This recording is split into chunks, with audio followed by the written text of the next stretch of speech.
Untuk teman-teman yang ingin mempromosikan bisnisnya atau mendukung YouTube ini, bisa menghubungi nomor gua yang ada di kolom deskripsi. Kemudian untuk asis ada si Kubo juga nih. Kubo ini gue lihat Messi-nya Sociedad di pertandingan pertama waktu kita lawan Sociedad ya di kandang mereka. Gila, si Kubo lincah banget. Jerewetan ceking kita, nyerewetin apa aja. Teman-teman yang sedang kalian saksikan saat ini adalah Cerewetin Inter. Apa kabar teman-teman semua? Semoga dalam keadaan sehat. Jangan lupa, dini hari nanti jam 3 waktu Indonesia bagian Barat, kita akan menghadapi Real Sociedad. Wah, ini kita cerewetin bareng-bareng ya teman-teman. Gua akan live 15 menit sebelum kick off. Partai lawan Sociedad ini sebetulnya sudah tidak penting bagi kedua tim ya, karena sudah sama-sama lolos. Tetapi ini juga bisa dikatakan sebagai partai yang sangat penting bila kedua tim ingin punya nafas yang lebih panjang di Liga Champions. Kedua tim wajib memastikan dirinya lolos sebagai juara grup. Karena dengan menjadi juara grup itu artinya Inter maupun Sociedad akan terhindar mendapatkan lawan-lawan berat di babak berikutnya. Akan menghindarkan diri mereka mendapatkan lawan juara grup dari grup-grup sebelahnya. Ini kita coba tengok dari grup-grup lainnya, siapa saja yang sudah memastikan diri lolos sebagai pemuncak klasemen. Ada Munchen, ada Arsenal, ada Madrid, ada City. Kemudian salah satu antara Atletico dan Lazio itu masih punya peluang emas untuk jadi juara grup. Kemudian salah satu antara Dortmund dan Paris Saint-Germain, dan salah satu antara Barca, Porto maupun Shakhtar. Jadi sekali lagi lumayan banget. Berarti teman-teman sekali lagi dengan memastikan diri lolos sebagai pemuncak klasemen, sebagai juara grup, setidaknya kita menghindarkan diri bertemu melawan Munchen, Madrid, dan City terlalu cepat ya, menghindarkan kita bertemu dengan 3 tim top Eropa. Untuk itu gue yakin kedua tim akan sebisa mungkin meraih hasil maksimal. Masalahnya untuk Real Sociedad cukup bermain seri saja mereka sudah jadi pemuncak klasemen nih. Jadi mungkin Real Sociedad akan bermain lebih bertahan. Sedangkan Inter harus menang, tetapi Inter punya keuntungan yaitu bermain di hadapan publik sendiri. Tetapi di satu sisi gue juga yakin bahwa kedua tim tidak akan tampil terlalu all out ya, terlalu jor-joran, karena mereka juga harus jaga kondisi agar bisa tetap bersaing di kompetisi lokal ya. Berhubung ini juga sudah pasti lolos, daripada memforsir diri lalu pemain cedera, jadi ya sudahlah, setidaknya Liga Champions lolos dan di kompetisi lokal tetap bisa bersaing. Sociedad sendiri di La Liga saat ini ada di peringkat 6, tidak begitu baik. Sudah mencetak 29 gol, salah satu gol yang tersubur nih di La Liga, tetapi kebobolannya lumayan, 18 gol. Pemain mereka yang paling banyak menyumbang gol adalah Orizabal dan Kubo. Kemudian untuk asis ada si Kubo juga nih. Kubo ini gue lihat Messi-nya Sociedad di pertandingan pertama waktu kita lawan Sociedad ya di kandang mereka. Gila, si Kubo lincah banget. Ini kalau gue lihat dari prediksi line up-nya Sociedad, menurut Sky Sport mereka akan tampil dengan kekuatan penuh ya. Hanya ditinggal oleh satu gelandang andalan mereka, Mendes, karena baru aja cedera di pertandingan terakhir. Sementara untuk prediksi line up-nya Inter, ini gue lihat ada beberapa rotasi. Rotasinya bukan karena kelelahan, bukan karena meremehkan Sociedad, tetapi memang karena pemainnya lagi kondisinya terbatas. Di trio lini belakang kemungkinan ada Darmian dan Carlos Augusto. Tidak ada Bisek dan Bastoni, mungkin karena khawatir kelelahan juga ya. Ini jadwal pertandingan sangat padat.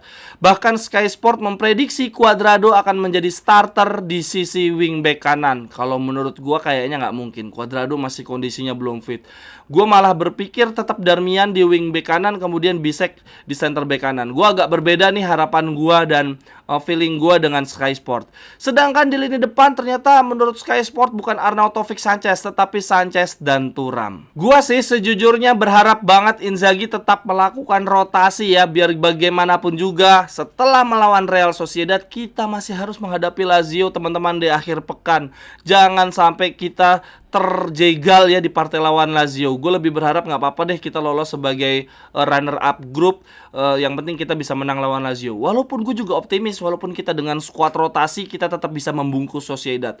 Waktu lawan Benfica juga kita rotasi habis-habisan, toh kita bisa epic comeback kan. Andai saja kita bermainnya tidak ceroboh, dengan skuad rotasi pun gue tetap optimis kita bisa membungkus Real Sociedad. Teman-teman, sama seperti tahun lalu, di tahun ini gue bikin kalender yang kali ini adalah kalender 2024 dengan tema Inter. Ini tema bukan sembarang tema ya. Bukan cuman ada foto-foto pemain Internya nih, tetapi ada jadwal Serie A Inter di 2024. Ini gua kasih tanda nih. Ini nggak kelihatan kali ya kalau di kamera. Ntar gua kasih gambar yang lebih zoom. Ini gua kasih tanda di jadwal pertandingan Inter. Contoh, di bulan Maret tanggal 3 ada logo Genoa, tulisannya H. Itu berarti di tanggal 3 Maret kita akan melawan Genoa di kandang sendiri, home. Kemudian 10 Maret, melawan Bolonya. Ada logonya nih, keren banget. Lalu di bulan Februari contohnya di tanggal 11 kita akan melawan Roma. Ini ada logo Roma, ada tulisan away-nya. Gokil banget. Ini adalah kalender meja. Dan bukan cuma ada kalender meja, gue juga ada kalender dinding yang jauh lebih besar. Gokil, lebih enak lagi ngelihatnya. Tuh, mantap banget. 7 Januari, home Verona, ada logo Veronanya. Untuk harga kalender meja dengan kalender dinding sama ya, sama-sama 75.000. Tetapi kalau beli dua bukan 150.000, 125.000. Lebih hemat. Belinya di mana? Bisa beli di Tokopedia dan ada di Shopee. Linknya ada di kolom deskripsi. Terima kasih teman-teman. Kemudian yang berikutnya gue mau bacain statement menarik konferensi pers sebelum pertandingan. Ada Inzaghi dan Darmian. Darmian bilang begini teman-teman, tahun lalu di Liga kami tidak mampu memberikan hasil yang konsisten. Kami kali ini tidak ingin mengulang kesalahan yang sama. Real Sociedad adalah tim yang kuat, mereka punya teknik dan mereka punya kecepatan. Tetapi kami ingin tempat pertama di grup D. Wes, gokil. Kemudian Darmian juga mengomentari center back kanan kita yang sedang jadi pusat perhatian, Jan Bisek.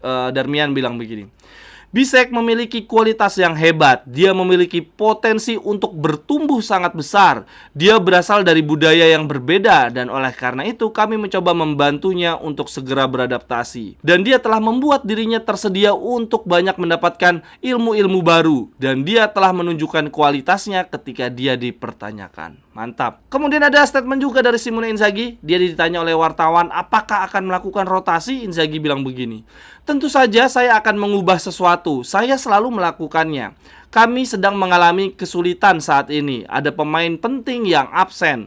Saya harus melakukan beberapa evaluasi. Saya masih harus melihat parameter dan nilai dari latihan pagi ini. Saya tidak ingin menyebutnya sebagai pergantian pemain, tetapi ada beberapa perubahan, iya. Hanya saja perubahan yang kami lakukan tidak akan sebanyak yang ada di Lisbon karena kami saat ini sudah memastikan lolos ke babak berikutnya. Namun saya berharap anak-anak bisa memberikan respon yang positif. Lalu Inzaghi juga ngomong, saya sudah mengevaluasi, saya tidak punya banyak pilihan di sisi kanan. Saya hanya punya Darmian, Bisek, dan Cuadrado. Dua pemain akan menjadi starter dan satunya lagi akan tetap di bangku cadangan. Darmian dan Bisek kemarin baru saja bermain 90 menit. Mereka pasti kelelahan, sedangkan Cuadrado sampai saat ini masih punya masalah yang menjengkelkan yang membuatnya tidak bisa bermain optimal. Saya akan mempersiapkan mana yang terbaik. Waduh, digawat banget nih. 3 pemain di sisi kanan kita udah tinggal Darmian, Bisek, sama Cuadrado. Duanya kelelahan menurut Inzaghi dan satunya juga belum fit. Sementara habis lawan Sociedad kita masih harus menghadapi Lazio. Ada aja. Kemudian Simone Inzaghi ditanya oleh wartawan ya, apa pendapatnya tentang Matteo Darmian. Inzaghi bilang begini, Matteo pemain yang sangat penting. Dia melakukannya dengan sangat baik. Matteo adalah salah satu pemain yang paling diinginkan oleh setiap pelatih dimanapun. Dalam satu pertandingan ia bisa bermain di sayap kanan, lalu pindah ke kiri, kemudian bermain sebagai center back. Kami sangat senang memilikinya. Ada Inzaghi, bisaan aja gue sih jadi Darmian pusing banget ya. Tapi emang jujur kalau jadi Darmian pasti pusing banget ya. Babak pertama jadi wingback kanan, babak kedua jadi wingback kiri, menit-menit akhir jadi center back kanan lagi. Aduh, pusing.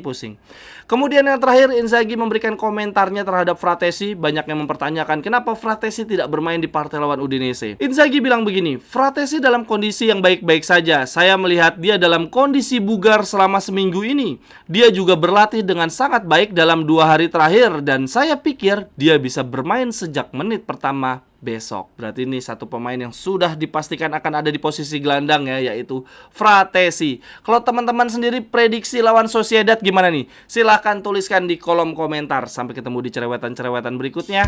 Bye-bye.